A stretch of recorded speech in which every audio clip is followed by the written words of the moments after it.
BA द्वितीय वर्ष राजनीति विज्ञान प्रथम पेपर ब्रिटिश कॉन्स्टिट्यूशन। शुरू के 2 अध्याय में अपन ने ब्रिटेन के संविधान का विकास और इसकी विशेषताएं इसके बारे में अध्ययन किया था। आज हम इंग्लैंड का जो संविधान है, चूँकि अलिखित संविधान है और उस संविधान में अभिसमयों का बहुत महत्वपूर्ण भूमिका है, जिनको ब्रिटेन की संवैधानिक परंपराएं भी कहा जाता है, उसके बारे में हम आज का चर्चा है वो रखते हैं। ब्रिटेन के संविधान के विकास में परंपराओं और अभिसमयों की एक महत्वपूर्ण भूमिका रही है, इसलिए ब्रिटिश संविधान को विकसित संविधान की संज्ञा दी जाती है। संविधान की अपूर्णताओं को दूर करने के लिए नवीन स्थितियों की व्यवस्था करने, सामान्य नियमों की व्याख्या करने और विवेकाधिकार शक्तियों के प्रयोग की प्रक्रिया को नियमित करने के लिए अभिसमयों का विकास होता है। अभिसमय का अर्थ और परिभाषा समझने के लिए हम ये कहना चाहेंगे कि अभिसमय रीति रिवाजों, प्रथाओं, परंपराओं, लोकाचारों, रूढ़ियों, आदतों, स्वभाव, समझौता, पूर्व उदाहरण, अभ्यास, चलन का एक ऐसा समूह है जो शासन को सरलता और सुविधापूर्वक चलाने में सक्षम है। कहने का मतलब है कि ऐसा कोई भी महत्वपूर्ण क्रियाकलाप, घटना, प्रथा जो लंबे समय से चली आ रही है और आज वो सिर्फ इसलिए चल रही है कि ऐसा होता आया है, तो बस वही फिर धीरे धीरे अभिसमय बदल गए हैं।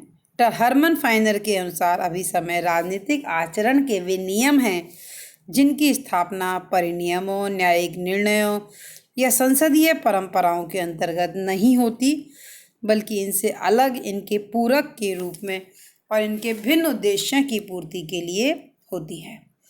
अभिसमय ऐसी संवैधानिक नैतिक संहिता का निर्माण करते हैं जो जन संप्रभुता को सुनिश्चित करते हैं, जो संविधान को पूर्ण एवं वास्तविक बनाते हैं। ये अभिसमय ऐसे कानूनेतर नियम हैं जो इस बात को नियमित करते हैं कि कानूनी नियमों का प्रयोग किस प्रकार किया जाए।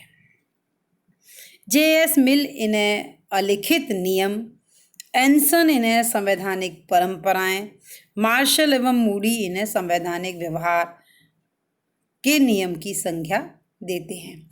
अभिसमयों को परंपरागत समझ, संवैधानिक नैतिकता, राजनीतिक नैतिकता, संवैधानिक नियम, आचार संहिता, पूर्व उदाहरण आदि की संज्ञा दी जाती है।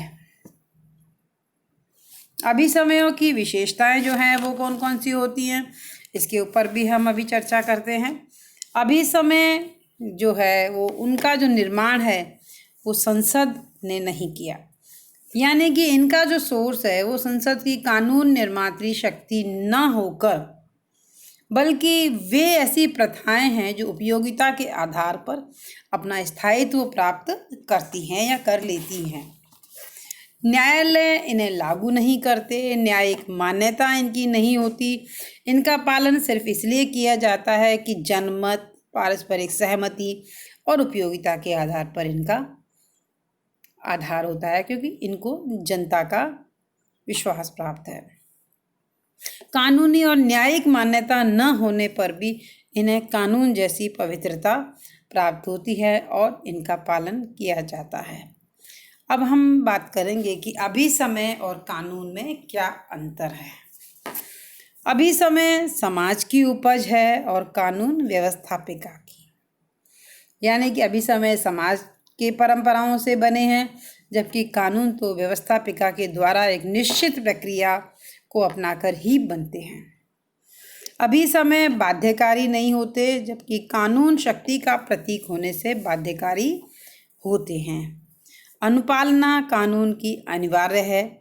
अभिसमय के पीछे दंडात्मक शक्ति का अभाव है, जबकि कानून के पीछे दंडात्मक शक्ति होती है, अनिवार्य रूप से होती है। अभिसमय की मान्यता का आधार उपयोगिता है, जबकि कानून की मान्यता का आधार प्रभु शक्ति, सामाजिक सुदृढ़ता की भावना है। अभिसमय का क्षेत्र समाज है, वे राजनीतिक नैतिकता उत्पन्न करते हैं। कानूनों का क्षेत्र राज्य है, वे अधिकार और कर्तव्य को उत्पन्न करते हैं। अभिसमय को निर्मित नहीं किया जा सकता, वे क्रमिक विकसित होते हैं, जबकि कानून निश्चित समय पर कानून निर्मात्री संस्था या व्यक्ति के द्वारा ही बनाए जाते हैं। अभिसमय को न्यायालय का संरक्षण प्राप्त नहीं होता, जबकि कानून के साथ ऐसा नहीं होता। कानून सदैव संरक्षित होते हैं। कानून निश्चित और स्पष्ट होते हैं, जबकि अभिसमय कई बार अनिश्चित होते हैं। कानून लिखित होता है और अभिसमय अलिखित होते हैं। और अभिसमय परंपराओं के ऊपर आधारित होते हैं, इसलिए अनिश्चित और अस्पष्ट होते हैं। कानून लिखित और निर्मित होते हैं, इसलिए निश्चित रूप से स्पष्ट होते हैं। अभिसमय और कानून एक दूसरे के पूरक हैं और उन्हें समयानुकूल बनाने में सहायक हैं। ब्रिटेन के संविधान में अनेक प्रकार के अभिसमय चलते रहे हैं, जैसे सम्राट से संबंधित हैं, वहाँ की संसदात्मक शासन व्यवस्था से संबंधित हैं, प्रधानमंत्री और मंत्रिमंडल से संबंधित हैं और राष्ट्रमंडल से संबंधित हैं। यानी कि उनके संपूर्ण जो राजनीतिक संरचनात्मक जो ढांचा है, संसदात्मक व्यवस्था हो, राजा का पद हो, मंत्रिमंडल की उत्तरदायित्व हो, सामूहिक उत्तरदायित्व हो, ये सभी वहाँ पे परंपराओं के ऊपर आधारित हैं और अभिसमय इनसे चलती है। उपयोगिता, अभिसमय की उपयोगिता, महत्व और पालन के कारण कि इनका महत्व क्यों है और मेरे इंग्लैंड के संविधान में ये क्यों इनकी उपयोगिता है। Excuse me. परंपराएं जो हैं वो उपयोगी होने के कारण प्रचलन में हैं।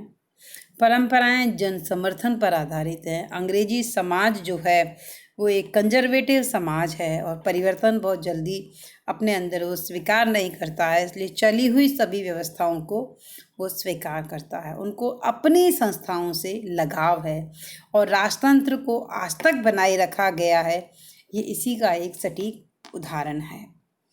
और परंपराओं ने संविधान की जो कार्यप्रणाली है उसको अभी तक सुगम बनाया है। परंपराओं के द्वारा ही कार्यपालिका का लोकतंत्रीकरण हो गया है और एक ये सम्मान संहिता है। और ब्रिटिश जो जाति है उसकी एक राजनीतिक जागरूकता इसमें दिखाई पड़ती है कि उपयोगिता इस प्रकार से है।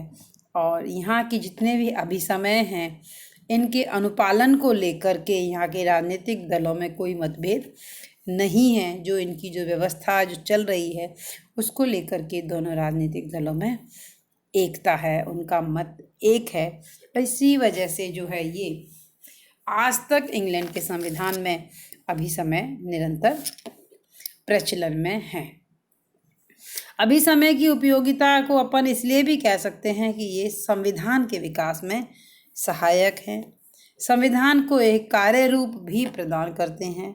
शासन व्यवस्था का एक श्रेष्ठतम स्वरूप ये प्रदान करते हैं। अल्पसंख्यकों के अधिकारों की रक्षा भी इन्हीं के हिसाब से होती है। राष्ट्रमंडल और जन संप्रभुता जो है उसको भी सफल इनके माध्यम से बनाया गया है।